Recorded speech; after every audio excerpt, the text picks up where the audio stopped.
ह्यावेळेस चेंज केले. हे वेलदोड्याचे हे फूड म्हणते मी, वेलदोडे हे ते पण वाशीलाच न्यायचे. मी ते पण चुकून विसरले होते, कारण इतकी गडबड झाली ना आमची ते सगळं घेताना करताना. दिवसभरात बाहेरच होतो आणि त्यानंतर मग डीमार्टला गेलो, त्यामुळे थोडंफार जरा सेक्रेटरी झालं. त्यामुळे ह्या 3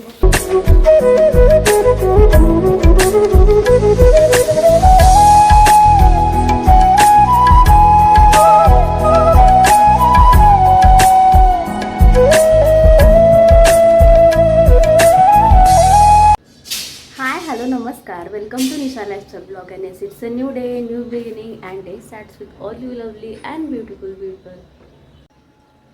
आजची सकाळ एकदम मस्त आणि फ्रेश अशी झाल्या. मस्तपैकी तुळस पण इथं छान बहरले आता बऱ्यापैकी, कारण तिला तर रोज पाणी वगैरे घालणं चाललं आहे आता. आम्ही नव्हतं त्यामुळे जरा ती कोमजलेले होते. आणि आज इतकं ऊन पडलं ना, इतकं छान वाटतंय. आणि बरेच ठिकाणी गाणी पण लावलेत, भक्तिगीतं देवाची, त्यामुळे छान झाली आज मॉर्निंग. मला पण छान आज आणि फ्रेश वाटतंय आज. त्यामुळे तुम्हाला दाखवते मी आता. हे बघा, सूर्यदेव आहेत आणि इतकं ना प्रकाश आला ना सूर्याचा की ते डोळे पण एकदम झाकायला लागलेत.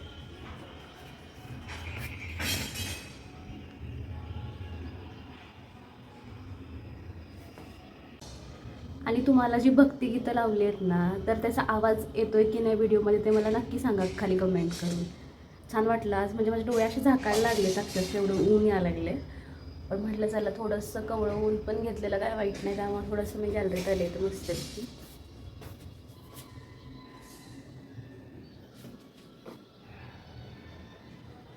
अजून ना दूध वगैरे घ्यायचं आहे, अजून अनिकेत उठायचे आहेत, बाकीचं सगळं आवरायचं आहे. फक्त आता झाडलोट वगैरे झाल्या. देवपूजा आता मी करून घेते. देवपूजा झाल्यानंतर मी लगेच जेवणाला लागणार आहे. आणि ना आज घरामध्ये इतकं छान ऊन आले ना, सूर्यप्रकाश इतका छान आहे ना आज. खूप दिवसांच्या नंतर आज सूर्यप्रकाश बघायला मिळतोय.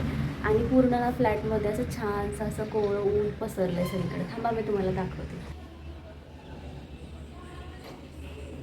हे बघा किती छान ऊन आले ना, आणि असं बघून ना भारी वाटतंय खूप दिवसांच्या नंतर.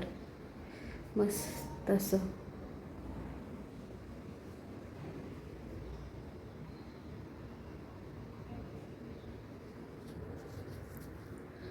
आणि असं सूर्यप्रकाश वगैरे मिळाला किंवा घरात जास्त प्रकाश असेल ना, तर आपोआपच आपल्याला पॉझिटिव्हिटी फील व्हायला लागतं, काय माहिती का.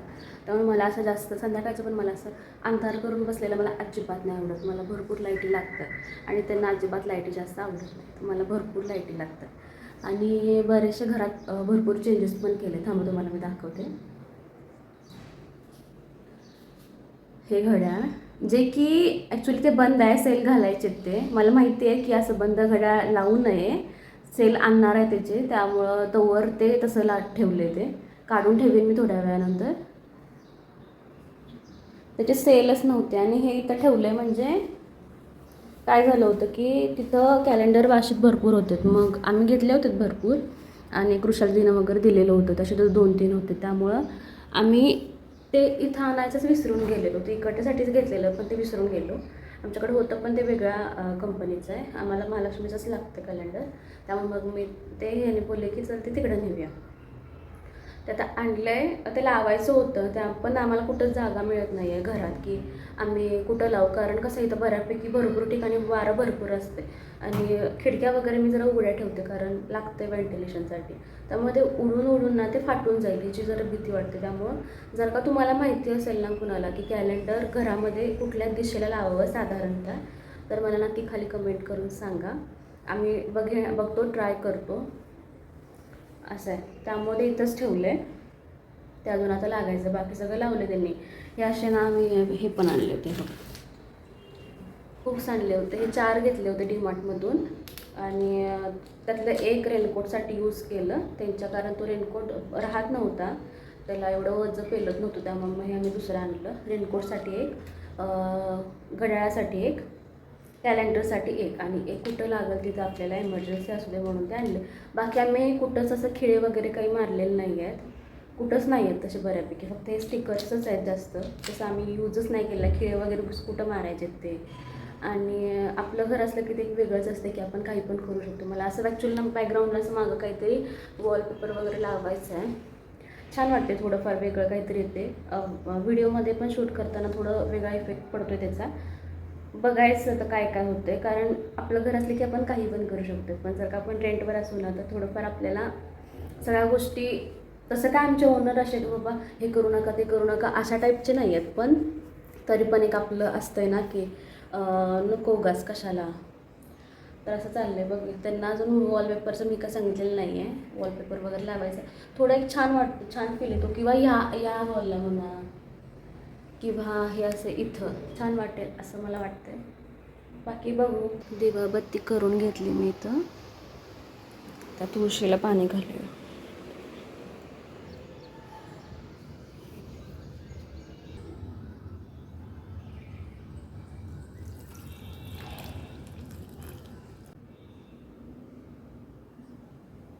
त्यानंतर हॉलमध्ये सो धूप पण लावून घेतला.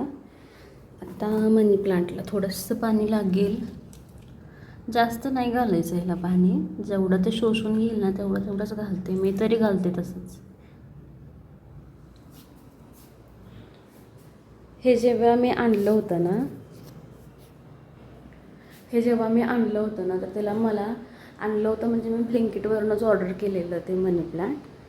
आणि त्याला दोनच याला पानं होती फक्त.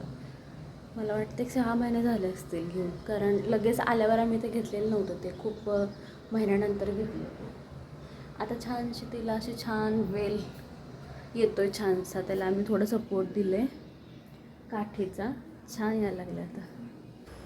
आता मला पटपट सगळी कामं आवरून घ्यायला पाहिजे, कारण मला भाकरी, मेथीची भाजी करायची आहे आणि आमटी काय आहे, त्यामुळे आम्हाला बास होईल.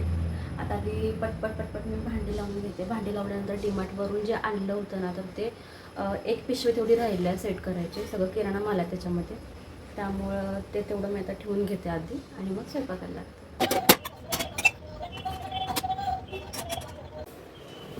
हे सगळं आहे. 2 टिश्यू पेपर आहे, म्हणजे एक तिकडं न्यायचं वाशीला आणि तिकडं ठेवायचं आहे. तो मी ह्या साईडला ठेवते. काय न्यायचं आहे तिकडं ते इकडं ते वर ठेवायला पाहिजे. बोर्नविटा, आम्ही दुधातून हेच पितोय बोर्नविटा, त्यामुळे बोर्नविटा आम्हाला लागतोच. बोर्नविटा पण यातच ठेवते, कारण ऑलरेडी एक डब्बा भरून आहे. ह्या तेलाच्या पिशव्या आम्ही 3च घेतोय तेलाच्या पिशव्या. त्यातनं पण आता तर काय अजिबातच ती यूज नाही होणार, कारण की आता तर तेलकट पण काय म्हणजे तळलेलं पण काय मी खात नाही, त्यामुळे एवढं पण काही लागणार नाही आहे. पण एमर्जन्सी असू दे. ही 2 लिक्विड, एक न्यायचं वाशीला, चुकून राहिलं होतं माझ्याकडून घ्यायचं, त्यामुळं हे ते तिकडं.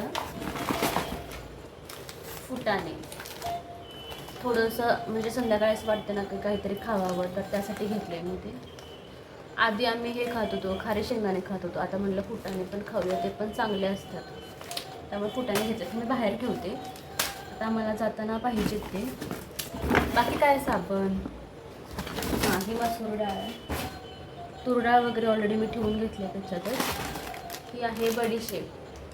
ॲक्च्युली आणि की ती घेऊच देत नव्हतं, कारण मी जास्त बडीशेप खाते असं त्यांचं म्हणणं आहे. पण म्हणलं असू दे, गोडाचं म्हणजे गूळ घालून मी काहीतरी करायचं म्हटलं तर थोडंफार त्यासाठी वेलची पूड आणि बडीशेपची पावडर तरी लागतेच, त्यामुळं मी घेतल्या. ती मी काय खाणार नाही आहे. आणि हे की ह्यावेळी मी वेगळं असं काहीतरी घेतलं, धुपाचं आहे ते. स्टिक आहेत, त्या धूपच्या स्टिक आहेत. मी असं ते घेतलं तर छोटं असते ते धूप, आणि थोडंसं मोठं आहे. म्हणलं चला वेगळं काहीतरी ट्राय करूया म्हणून ते घेतलं आहे. हे देवांचं सगळं वेगळं काढून ठेवायला पाहिजे. हे साबण, ह्यावेळेस आम्ही संतूर घेतला आहे, संतूर वेगळं काहीतरी म्हणून. असं काही नाही, आम्ही काय पण वापरतो साबण.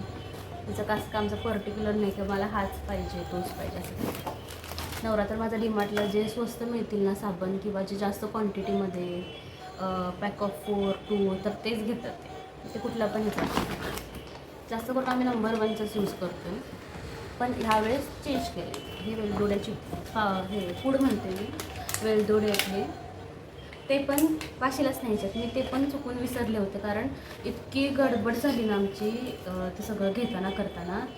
दिवसभर आम्ही बाहेरच होतो आणि त्यानंतर मग डीमार्टला गेलो, त्यामुळे थोडंफार जरा इकडे तिकडे झालं. त्यामुळे ह्या 3 गोष्टी जरा विसरलेल्या होत्या ह्या न्यायच्या आहेत, त्यामुळे मी इथं घेतल्या त्या. आता घ्यायचं जाताना.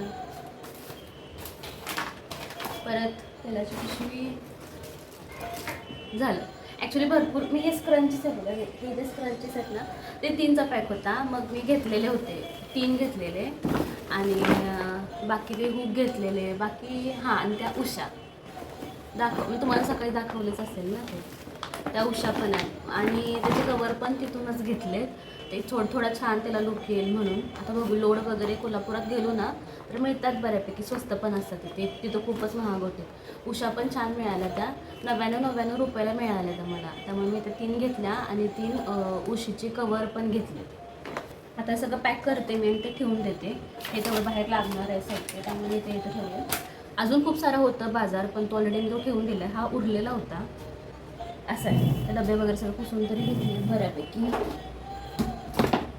आणि ना मी असं कंटेनर यूज करते. मला खूपच ओझं आहे खरं. ह्याला ना एक हे असं आहे कंटेनर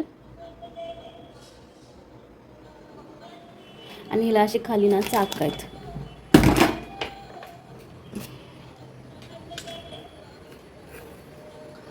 त्यामुळे ते असं हलवायला करायला पण बरं पडतं असं खाली चाक असल्यामुळे. तर ते ओढून ना त्याला असं स्क्रॅचेस पडतात खाली आणि ते लवकर खराब होते. पण हे असं ना मस्त आहे, असं ढकलू शकते पुढं मागं आणि वर छानपैकी पॅक पण राहते, मिळत नाही. आणि मेन म्हणजे मला वर त्याचे डबे ठेवता येतात, म्हणजे पिठाचे असतात 2 ते ठेवते. आधी झाडून मारून घेते खाली सगळं.